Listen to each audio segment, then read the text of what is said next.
भगवान राम का जन्म इंसान के रूप में हो तो गया था, लेकिन भगवान राम की मृत्यु होना असंभव हो रही थी।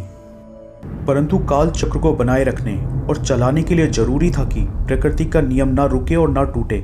इसलिए भगवान राम ने अपनी मृत्यु के लिए कुछ ऐसा किया दोस्तों, जो आपको हैरान कर देगा।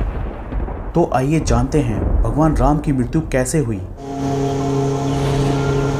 हेलो दोस्तों, स्वागत है आपका मेरे चैनल द ज्ञानवाचक में। अगर आपको वीडियो पसंद आए तो कृपया चैनल को सब्सक्राइब करना ना भूलें और बेल आइकन को भी जरूर दबाएं ताकि हमारी अगली वीडियो आने पर सबसे पहले आप देख सकें। एक पौराणिक कथा के अनुसार भगवान राम ने त्रेता युग के सारे काम कर लिए थे। उनकी सारी लीलाएं समाप्त हो चुकी थी और धरती पर जीवन अवधि भी समाप्त होने का समय आ चुका था।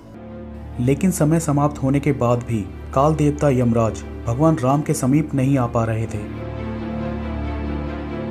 क्योंकि रामदूत हनुमान भगवान राम के प्राण रक्षक थे, जो स्वयं महाकाल का एक रूप हैं।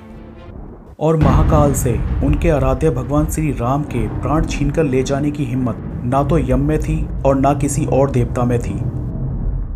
इसलिए काल चक्र और समय के चक्र को आगे बढ़ाने के लिए भगवान राम की मृत्यु होना जरूरी थी। ऐसे में भगवान राम ने एक उपाय निकाला और अपनी एक अंगूठी महल के छेद में गिराकर हनुमान जी को खोजने के लिए पाताल लोक भेज दिया।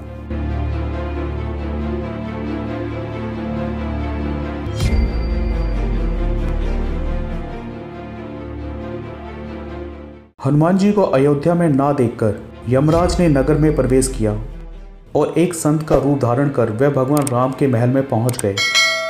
तब संत के वेश में यम श्री राम से मिले तो उन्होंने दोनों की वार्ता को गुप्त रखने के लिए ये शर्त रखी, प्रभु यदि हमारे बीच कोई आएगा तो उस द्वारपाल को मृत्यु दंड दिया जाएगा। भगवान राम ने वचन दिया और लक्ष्मण जी को द्वारपाल बनाकर खड़ा कर दिया। तब यम ने अपने असली रूप में आकर कहा, प्रभु आपका धरती पर जीवन पूर्ण हो चुका है, अब आपको अपने धाम लौटना चाहिए। तभी इस वार्तालाप के बीच में ही द्वार पर दुर्वासा ऋषि आ गए, जो अपने क्रोध के कारण जाने जाते हैं, और लक्ष्मण से अंदर जाने की जिद करने लगे, अन्यथा श्री राम को शाप देने की धमकी देने लगे। लक्ष्मण अब दुविधा में पड़ गए थे कि दुर्वासा ऋषि की आज्ञा का उल्लंघन करेंगे तो उन्हें मृत्यु दंड मिलेगा और नहीं करेंगे तो मेरे प्रभु श्री राम को शाप मिलेगा। ऐसे में उन्होंने कठोर निर्णय लेते हुए दुर्वासा ऋषि को अंदर जाने की अनुमति दे दी।